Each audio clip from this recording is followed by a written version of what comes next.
네, 안녕하세요. 저는 중대재해기업처벌법 제정 촉구 청년학생 기자회견 사회를 맡은 전국학생행진 김영진이라고 합니다. 반갑습니다. 네, 일단 오늘 기자회견에 앞서서 이제 저희가 구호를 외칠 건데, 이 구호를 외칠 때 끝에 제정하라라는 말에 3번 반복해 주시면 될 것 같습니다. 그래서 죽지 않고 일하고 싶다, 중대재해기업처벌법을 제정하라 라고 하면은 제정하라 3번 따라 해주시면 부탁드리겠습니다. 네, 사회는 청년들을 우리 사회의 미래라 보며 많은 기대를 하고 있습니다. 그러나 화려하게 조명받는 청년들의 삶은 그 실제와는 조금 다른 것 같습니다. 저희 청년 학생들은 그간 수많은 노동자들의 죽음을 지켜봐야만 했습니다. 누군가는 반복되는 참사를 두고 개인의 부주의라고 말합니다. 그러나 우리 모두는 압니다. 그들의 죽음은 그들의 부주의 때문이 아니라는 것을. 2008년 이천 냉동창고 40명의 건설 노동자가 죽은 지 12년이 지난 2020년 이천 한익스프레스 물류창고 공장에서 38명의 노동자가 죽었습니다. 2008년에도 2020년에도 안전한 작업 현장을 만들지 못한 이유의 기업의 대답은 이윤이었습니다. 현장에서 안전을 무시한 무리한 작업 공정, 턱없이 부족한 안전관리, 관리자 배치, 모두 안전이 비용이었기 때문입니다. 이천의 사례뿐만이 아닙니다. 매년 2,400명의 노동자가 산업재해로 사망을 하고 있습니다. 현장의 안전을 위해서 산업안전보건법이 있다고 하지만 산업안전보건법은 직접적인 관계자만 처벌을 할 수 있습니다. 최고 경영진이나 임원들을 책임할 방법이 없습니다. 그래서 대형 참사가 발생할 때마다 기업은 관리자나 하청에게 책임을 떠넘기고 사고가 벌어진 뒤 솜방망이 벌금을 내는 걸로 일을 처리하고 있습니다. 산업안전보건법 범죄 재범률은 초범자는 97%, 평균 76%라는 현실은 산업안전보건법이 노동안전을 지키지 못하는 현실을 보여줍니다. 기업이 안전 조치에 대한 투자를 소홀히 하고 책임을 아래로 떠넘겨온 경영 방식은 바꾸기 위해 중대재해기업처벌법을 제정해야 합니다. 꼬리 자르기로 빠져나가지 못하도록 원청 기업의 책임을 명확히 하고 안전조치 대신 벌금을 택하지 못하도록 사고 발생 시 경영진의 엄중한 처벌을 명시해야 합니다. 중대재해기업처벌법은 기업이 최소한의 안전관리 책임조차 지키지 않는 현실의 브레이크가, 그런 현실을 바꿔나가기 위해 책임자가 책임을 지게 하는 시작점을 마련할 수 있습니다. 더 이상의 죽음을 막기 위해, 산업재해로부터 안전할 권리를 보장받기 위해, 그리고 책임 있는 자들에게 책임을 지우기 위해 중대재해기업처벌법 제정을 촉구하고, 그 길에 현재와 앞으로 일하게 될 미래 세대의 주역으로서 청년 학생들이 함께하고자 이 자리에 섰습니다. 현재 국회 국민동의 청원에 등록된 중대재해기업처벌법 제정 청원에 8만 6천 명이 넘는 국민들이 동의해 주셨습니다. 노동자와 시민이 안전한 일터를 만들자는 염원을 담아 구호 외치고 기자회견 본격적으로 시작하도록 하겠습니다. 죽지 않고 일하고 싶다! 중대재해기업처벌법을 제정하라! 제정하라! 네, 본 기자회견에 앞서 안전하지 않은 환경에서 일하다가 돌아가신 수많은 노동자들에 대한 추모 묵념이 있겠습니다.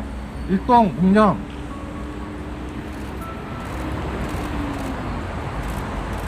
네,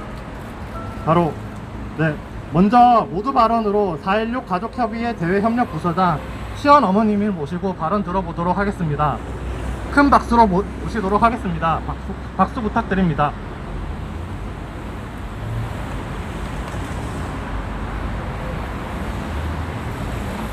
안녕하십니까. 4.16 세월호 참사 진상규명 및 안전사회 건설을 위한 피해자 가족협의회에서 대외협력 부서장을 맡고 있는 시연이 엄마 윤경희입니다.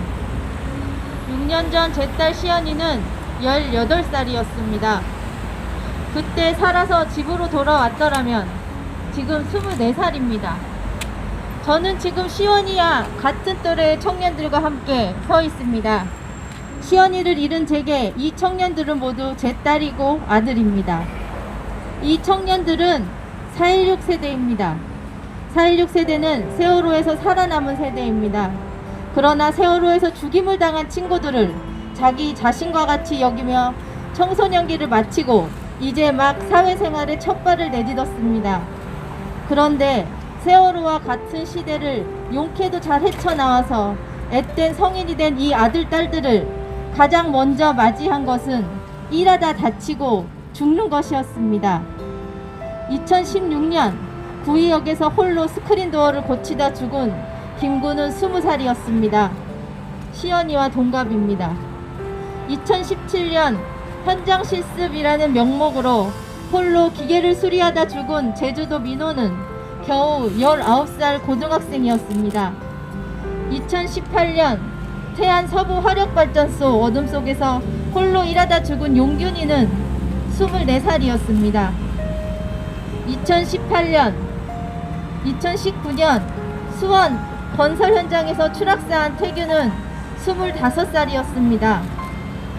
세월호에서 생떼 같은 우리 자식들 250명을 객실에 가둬 죽인 것도 모자라 이제 막 부푼 꿈을 안고 설레이는 마음으로 사회에 첫 발을 내디딘 우리 아들, 딸들을 한낱 소모품 취급하며 죽음으로 내모는 이들은 나는 절대로 용서할 수 없습니다. 그래서 우리 4.16 세월호 참사 가족협의회 엄마 아빠들은 중대재해기업처벌법 제정에 마음과 힘을 보탭니다.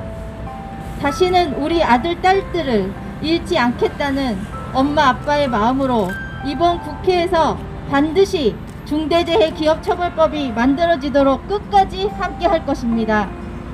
시연이 엄마로서 시연이 앞에 부끄럽지 않게 설 수 있도록 남은 아이들을 지키는 일에 앞장서겠습니다. 감사합니다. 네, 비극적인 사망사고가 개인의 비극으로 남겨지질 않기를 바라는 마음으로 구호를 외치도록 하겠습니다. 죽지 않고 일하고 싶다. 중대재해기업처벌법을 제정하라. 제정하라. 제정하라. 제정하라. 안전한 미래를 원한다. 중대재해기업처벌법을 제정하라. 제정하라. 제정하라. 제정하라. 이혼보다 생명을 중대재해기업처벌법을 제정하라. 제정하라. 제정하라. 제정하라. 네, 다음 발언으로 장지혜 서울청년유니온 위원장님을 모시고 이야기 들어보도록 하겠습니다.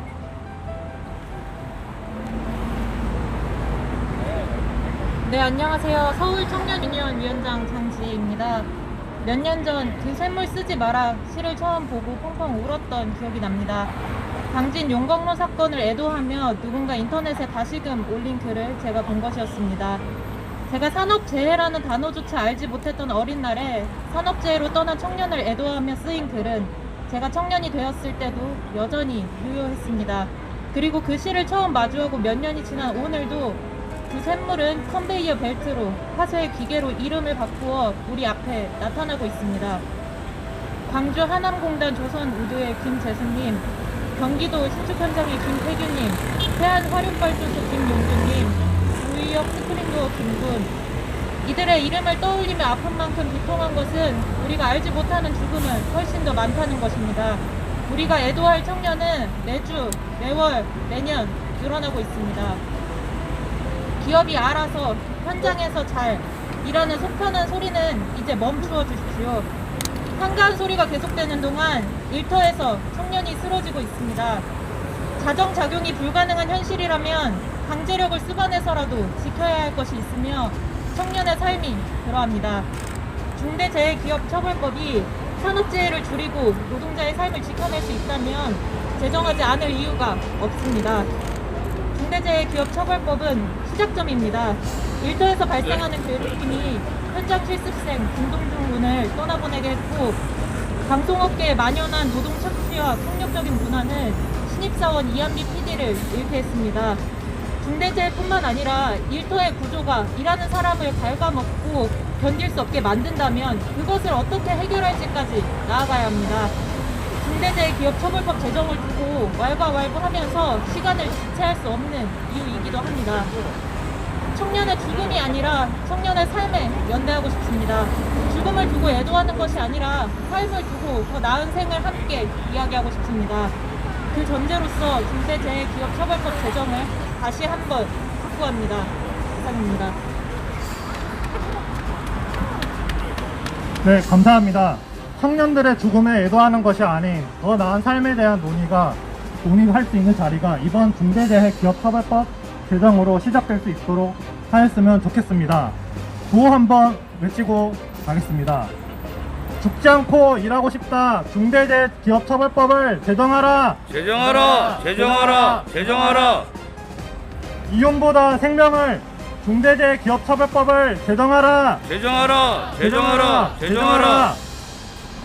네, 다음 발언으로 보건의료학생 매듭의 조건희 님을 모시고 이야기 들어보도록 하겠습니다.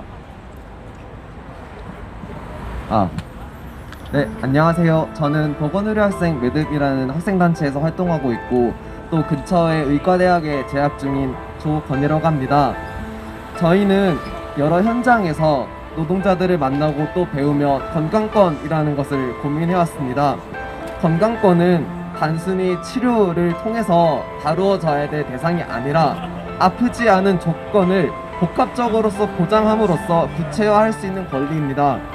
이는 누군가가 지금 당장의 아픔을 치료받더라도 사회 경제적 또 정신적인 건강이 보장될 수 없는 조건에서 하루의 대부분을 보낸다면 또 아플 수밖에 없는 환경에서 일한다면 이 사람의 건강권이 침해되고 있다는 것과 동일합니다. 안전하게 일한다는 것은 사실 노동자 건강권의 가장 기본입니다. 하지만 지금 그 기본조차 지켜지지 않는 상황에서 또 심지어 그 N명이라는 숫자로 잡히는 그 건조함이 팽배한 이런 상황에서 노동자 건강권이라는 단어의 실천은 매우 요원해 보입니다. 반복되는 산재는 우연이 아님을 저희는 잘 알고 있습니다. 안전을 의도적으로 소홀히 한 기업의 실질적인 조치 및 제재를 가할 수 있는 중대재해기업처벌법은 반드시 필요합니다. 노동자의 목숨 또 산재는 절대로 돈으로 등가가 될 수도 없고 그렇게 얘기되어서도 안 되는 것입니다. 공사기간이나 단가를 맞추기 위해 위험 작업을 묵인하고 또 저장하게 만드는 세상은 이제 더 이상 보고 싶지 않습니다.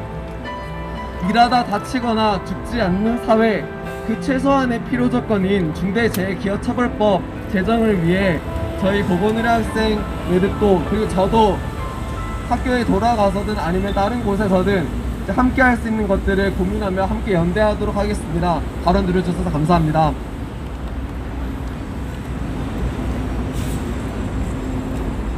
네, 중대재해기업처벌법 제정은 N명의 사상자가 아닌 노동자의 건강권이 어떻게 실현될 수 있는지의 최소 조건임을 정부도 국회도 알아주셨으면 합니다. 구호 한번 외치고 발언 듣도록 하겠습니다.